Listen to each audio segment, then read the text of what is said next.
بسم اللہ الرحمن الرحیم۔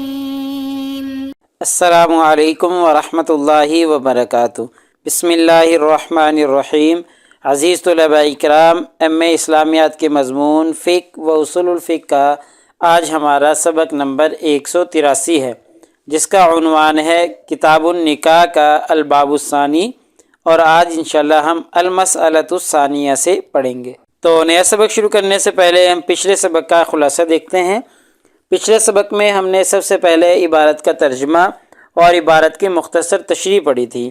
اور مختصر تشریح کے دوران ہم نے اختلاف کا سبب جانا تھا کہ پچھلے مسئلے میں جو فقہا کا اختلاف تھا، اس اختلاف کا اصل سبب اور اصل محرک کیا ہے، پچھلے سبق میں ہم دیکھ چکے ہیں۔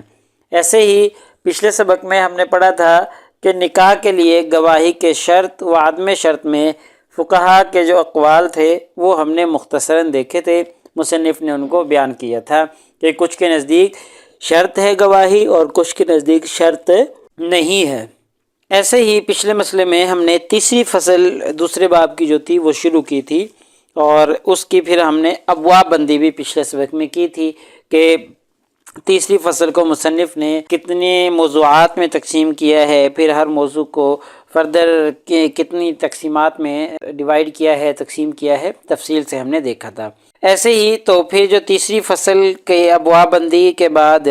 جو پہلا موضوع تھا، پہلے موضوع کو مصنف نے 4 مسائل میں بند کیا ہے، یعنی پہلے موضوع میں 4 مسائل کو بیان کیا جائے گا۔ تو پچھلے سبق میں ہم پہلا مسئلہ پڑھ چکے ہیں، تو آج کے اس سبق میں انشاءاللہ ہم سب سے پہلے عبارت کا ترجمہ اور عبارت کی مختصر تشریح پڑھیں گے، اور مختصر تشریح کے دوران دوسرا مسئلہ ہم شروع کریں گے جو کہ مہر کی مقدار کے تعین کے بارے میں ہے کہ آیا مہر کی مقدار کتنی ہوگی، کتنی نہیں ہوگی، کم از کم کتنی ہوگی، زیادہ سے زیادہ کتنی ہوگی، یہ ساری تفصیلات آج کے اس سبق میں بیان کی جائیں گی۔ ایسے ہی ایک اور مسئلہ ہے کہ زیادہ سے زیادہ مہر کی کیا مقدار ہوگی، یعنی میکسیمم زیادہ سے زیادہ کوئی شوہر اپنی بیوی کو کیا مہر دے سکتا ہے، ایسے ہی کم از کم مہر کی کیا مقدار ہو سکتی ہے کہ اسے کم مہر نہیں دیا جا سکتا، یہ انشاءاللہ آج کے سبق میں ہم دیکھیں گے۔ تو ایسے ہی کم از کم مقدار میں فقہا کا اختلاف ہے، تو انشاءاللہ اختلاف کی وضاحت کی جائے گی اور اختلاف کا سبب بھی بیان کیا جائے گا۔ تو چلیے دیکھتے ہیں، یہ آج کی ہماری عبارت ہے۔ المسألۃ الثانیہ، جو دوسرا مسئلہ ہے، یعنی پہلا موضوع شروع کیا ہوا ہے ہم نے، اور پہلا موضوع جو ہے اس کا دوسرا مسئلہ ہم شروع کرنے لگے ہیں، اور وہ ہے وَأَمَّا قَدْرُهُ، اور بہرحال جو اس کی مقدار ہے، مہر کی مقدار، فَإِنَّهُمْ اتَّفَقُوا عَلَىٰ أَنَّهُ لَيْسَ لِأَكْثَرِهِ حَدٌّ، کہ اس پر تمام فقہا کا اتفاق ہے کہ اس کی اکثر کی کوئی حد نہیں ہے۔ لَيْسَ لِأَكْثَرِهِ حَدٌّ، اس کی زیادہ سے زیادہ کوئی مقدار متعین نہیں ہے، زیادہ سے زیادہ جو شوہر جتنی استطاعت رکھتا ہے اتنا وہ مہر ادا کر سکتا ہے، میکسیمم کی کوئی حد متعین نہیں ہے۔ اس مسئلے میں تمام فقہا کا اتفاق ہے۔ آگے وَاخْتَلَفُوا فِي أَقَلِّهِ، اور اس کے کم از کم ہونے میں فقہا کا اختلاف ہے کہ اقل یہ کتنا ہو سکتا ہے کہ اس سے نیچے نہیں دیا جا سکتا، کم از کم مہر کتنا ہوگا۔ فقال الشافعی، امام شافعی رحمہ اللہ فرماتے ہیں، وَأَحْمَدُ وَإِسْحَاقُ وَأَبُو ثَوْرٍ وَفُقَهَاءُ الْمَدِينَةِ مِنَ التَّابِعِينَ، یہ تمام فقہا تابعین میں سے جو مدینہ کے فقہا تھے وہ، اور امام ثور، امام اسحاق اور امام احمد بن حنبل، امام شافعی، ان تمام فقہا کا مسلک یہ ہے کہ لیس لأقلہ حد، کہ اس کے کم از کم کی بھی کوئی مقدار متعین نہیں ہے۔ وہ کہتے ہیں جیسے اس کی زیادہ سے زیادہ کی کوئی مقدار متعین نہیں ہے، زیادہ سے زیادہ کوئی شخص جتنا چاہے دے سکتا ہے، ایسے ہی اس کے کم از کم ہونے کی بھی کوئی مقدار متعین نہیں ہے، کم از کم کوئی شوہر جتنا وہ استطاعت رکھتا ہے اتنا مہر دے سکتا ہے، کوئی مقدار متعین نہیں ہے۔ وَكُلُّ مَا جَازَ، اور اب جب یہ کہتے ہیں کم از کم کی کوئی مقدار متعین نہیں، تو ہر وہ چیز جو جائز ہے کہ ان یکون ثمناً، کہ وہ ثمن بن سکتی ہو، یعنی بیع میں وہ کسی چیز کی قیمت بن سکتی ہو، وَقِیمَةً لِشَیْءٍ، اور کسی چیز کی وہ قیمت ہو، تو جاز ان یکون صداقاً، تو وہ مہر بھی بن سکتا ہے، جائز ہے۔ یعنی بیع میں جو چیز ثمن بن سکتی ہے، چاہے وہ کتنی ہی کم کیوں نہ ہو، اور ایسے ہی اس کی کوئی نہ کوئی قیمت ہو، کسی چیز کی وہ قیمت بن سکتی ہو، تو اس کا مہر بننا بھی جائز ہے، تو لہٰذا کم از کم کی بھی کوئی مقدار متعین نہیں ہے۔ وبہ قال ابن وہب، اور یہی قول ابن وہب کا ہے، من اصحاب مالک، امام مالک رحمہ اللہ کے جو اصحاب میں سے ہیں ان کا قول بھی یہی ہے کہ ہر وہ چیز جو ثمن بن سکتی ہے، کسی چیز کی قیمت بن سکتی ہے، اس کا مہر بننا بھی جائز ہے، اس کی کم از کم کوئی مقدار متعین نہیں ہے۔ وقال طائفۃ، اور فقہا کی ایک جماعت کہتی ہے، بوجوب تحدید اقلہ، کہ اس کی جو عقل کی تحدید ہے، اس کی جو عقل کی مقدار ہے وہ متعین ہے، یعنی اس کی حد بندی کی گئی ہے، وہ اس کی حد بندی کو واجب قرار دیتے ہیں کہ کم از کم کی بھی تحدید ہونی چاہیے۔ وَهَؤُلَاءِ اخْتَلَفُوا فَالْمَشْهُورُ فِي ذَلِكَ مَذْهَبَانِ، اور جو کہتے ہیں کہ عقل کی تحدید ہے تو وہ کہتے ہیں کہ ان کا آپس میں اختلاف ہے، اور دو مشہور مذہب ہیں،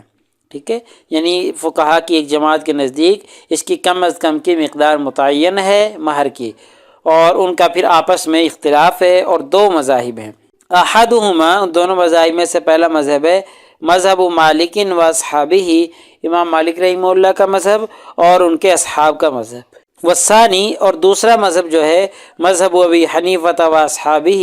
امام ابو حنیفہ رحمہ اللہ کا اور ان کے اصحاب کا، یعنی یہ دو فقہا ہیں، امام ابو حنیفہ اور امام مالک رحمہ اللہ، ان کے نزدیک کم از کم کی مقدار متعین ہے، لیکن ان کا آپس میں اختلاف ہے۔ اختلاف کیا ہے دیکھتے ہیں۔ فاما مالک، امام مالک رحمہ اللہ فرماتے ہیں، اقلہ ربع دینار من الذهب، کہ مہر کی جو قلیل ترین مقدار ہے وہ 1 دینار کی چوتھائی ہے، من الذهب یعنی دینار کا چوتھائی حصہ، او 3 دراہم کیلا من الفضہ، یا درہم کا جو چاندی کا ہوتا ہے اس کا تیسرا حصہ جو اس چاندی کے 3 درہم کے مساوی ہو، ٹھیک ہے، یا 3 درہم جو کہ وزن میں چاندی کے برابر ہوں، 3 درہم کی چاندی کے برابر ہوں، 3 درہم دے دے، یا چوتھائی دینار دے دے، او ما سوت دراہم الثلاثہ، یا وہ دراہم جو ہیں وہ برابر ہوں 3 کے، ٹھیک ہے، کوئی بھی ایسی چیز جو درہموں کے برابر ہو، 3 درہموں کے، یعنی یہ 3 چیزیں ہو گئی، یا تو چوتھائی دینار کا حصہ دے دے، یا 3 درہم دے دے، اور یا 3 درہم کے برابر کوئی بھی چیز جو ہو ان کی قیمت کے برابر وہ دے دے۔ مصنف کہہ رہے ہیں اعنی دراہم الکیل، یعنی وزن میں وہ 3 درہموں کے برابر ہو فقط، بس، فی المشہور، یہی ان کا مشہور مسلک ہے، ٹھیک ہے۔ امام مالک رحمہ اللہ کا یہ مسلک ہے، چوتھائی دینار دے دے، 3 درہم دے دے، یا 3 درہم کے برابر کوئی بھی چیز ہو وہ دے دے۔ وقیلا، اور یہ بھی کہا گیا ہے، او ما یساوی احدہما، یا ان دونوں میں سے کسی ایک کے برابر ہو وہ دے دے، یعنی چوتھائی دینار کے برابر کوئی چیز ہو وہ دے دے، یا 3 درہموں کے برابر کوئی چیز ہو وہ دے دے۔ تو یہ ہو گیا امام مالک رحمہ اللہ کا مسلک، یعنی انہوں نے کم از کم مقدار متعین کر دی ہے۔ وقال ابو حنیفہ، امام ابو حنیفہ رحمہ اللہ فرماتے ہیں، 10 دراہم اقلہ، اس کی کم از کم مقدار جو ہے وہ 10 درہم ہے، 10 درہم سے کم کوئی مہر نہیں دیا جا سکتا ہے۔ وقیلا، اور ان کی طرف منسوب کر کے ایک قول یہ بھی ہے، 5 دراہم کے 5 درہم ہے۔ وقیلا 40 درہم، اور یہ بھی کہا گیا ہے کہ یہ 40 درہم کم از کم اس کی مہر کی مقدار ہے۔ تو بہرحال انہوں نے حد بندی کرنے کی کوشش کی ہے، کم از کم میں دینار کا چوتھائی، 3 درہم، یا 3 درہموں کے برابر کوئی بھی چیز، یہ امام مالک کا مسلک۔ اور امام حنیفہ رحمہ اللہ کہتے ہیں 10 درہم ہے کم از کم، 10 درہم سے کم نہیں دیا جا سکتا، اور ان کی طرف منسوب کر کے ایک قول 5 درہموں کا بھی ہے اور 40 درہموں کا بھی ہے۔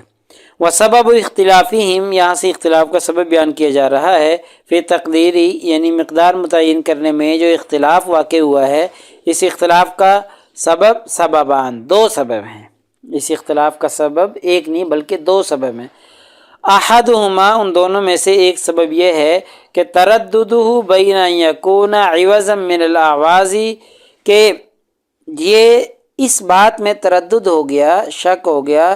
کہ یہ آواز میں سے کوئی عوض ہے، کہ یعتبر فیہ ترازی بالقلیل کان او بالکثیر، کہ اس کے کم یا زیادہ ہونے پر آپس میں رضاعت کا اعتبار کیا جائے گا کہ آپس میں ان کی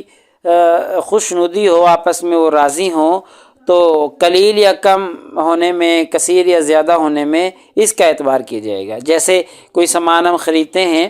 تو اس کے جو سمن ہوتے ہیں، سمن کے کم یا زیادہ ہونے میں آپس میں ترازی ہوتی ہے، آپس میں خوشنودی ہوتی ہے، جتنے پہ وہ راضی ہو جائیں تو وہ ہو جاتا ہے۔ تو کیا ہم اس کو مہر کو یہ سامان کی طرح رکھیں کہ جی جیسے اس میں سامان خریدتے ہو کہ جو بھی ریٹ طے ہو جاتا ہے بس وہی ہوتا ہے، تو کیا اس کو ایسا سمجھے؟ کل حال فی البیوعات، جیسا کہ بیوعات میں ہوتا ہے، کوئی بھی چیز خریدتے ہیں تو جو بھی بائعین کے درمیان میں ریٹ طے ہو جاتا ہے وہی ہوتا ہے۔ بین ان یکون عبادتاً، یہ عبادت ہے، یعنی اس کو سامان سمجھیں اور یہ عبادت سمجھیں، اس میں تردد ہوا ہے۔ فیکون مؤقتاً، تو پھر یہ موقت ہوگا،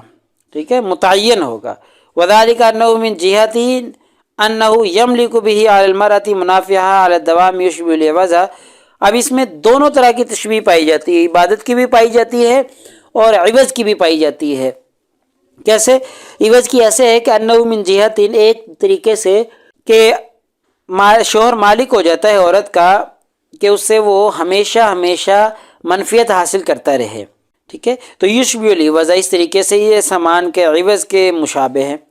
ٹھیک ہے۔ کیونکہ جیسے بیع میں کوئی چیز خریدتے ہیں تو جو بائع ہوتا ہے، خریدنے والا، جو مشتری ہوتا ہے، وہ ہمیشہ ہمیشہ اس چیز کی منفیت لے لیتا ہے تو اس کا مالک بن جاتا ہے، تو یہاں بھی عورت کی منفیت کا وہ مالک بن جاتا ہے ہمیشہ ہمیشہ کے لیے، تو اس جہت سے یہ پھر سامان ہے۔ ومن جہت، اور ایک اور جہت سے دیکھیں تو انہ لا یجوز التراضی علی اسقاطہ یشبہ العبادۃ، کہ آپس میں رضامندی کے ذریعے وہ اس کو ساقط نہیں کر سکتے، وہ اس کو ختم نہیں کر سکتے، تو اس طریقے سے یہ عبادت کے مشابہ ہے، کیونکہ جیسے عبادات کو کوئی بھی منسوخ نہیں کر سکتا، کوئی ساقط نہیں کر سکتا، تو اس طریقے سے اس کو بھی کوئی ساقط نہیں کر سکتا، مہر کو بھی، اس لیے یہ عبادت کے مشابہ ہے، ٹھیک ہے۔ تو دونوں جہات سے اس میں ہم نے دیکھ لیا کہ ایک جہت سے یہ عبادت ہے اور ایک جہت سے یہ عرض ہے، سامان ہے، تو دونوں جہات ہیں۔ اس وجہ سے اس میں اختلاف ہوا ہے کہ آیا اس کا کم از کم جو مقدار ہے اس کی تحدید کے اندر کہ وہ کم ہو سکتی ہے اس سے یا نہیں ہو سکتی، اور یا اس کی تحدید کی جائے یا نہ کی جائے، تو یہ اس وجہ سے اختلاف واقع ہوا ہے۔ اختلاف کا سبب یہ ہے، تو لہٰذا ہمارے آج کے اس سبق کا خلاصہ یہ نکلا کہ آج کے اس سبق میں ہم نے سب سے پہلے عبارت کا ترجمہ اور عبارت کی مختصر تشریح دیکھی ہے، اور مختصر تشریح میں ہم نے سب سے پہلے مہر کی مقدار کا جو تعین ہے اس مسئلے کو زیر بحث لانے کی کوشش کی ہے۔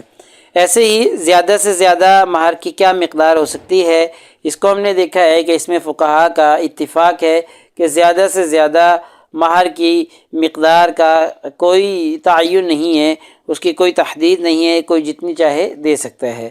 ایسے ہی کم از کم کیا مقدار ہو سکتی ہے مہر کی، اس کو بھی ہم نے تفصیل سے دیکھا ہے، اس میں فقہاء کا اختلاف ہے، ہم نے اختلاف کی وضاحت کی ہے، اور اس وضاحت کے دوران ہم نے اختلاف کا سبب بھی جاننے کی کوشش کی ہے کہ اس اختلاف کے دو اسباب مصنف بیان کرنا چاہ رہے ہیں، تو پہلا سبب آج کے اس سبق میں ہم بیان کر چکے ہیں۔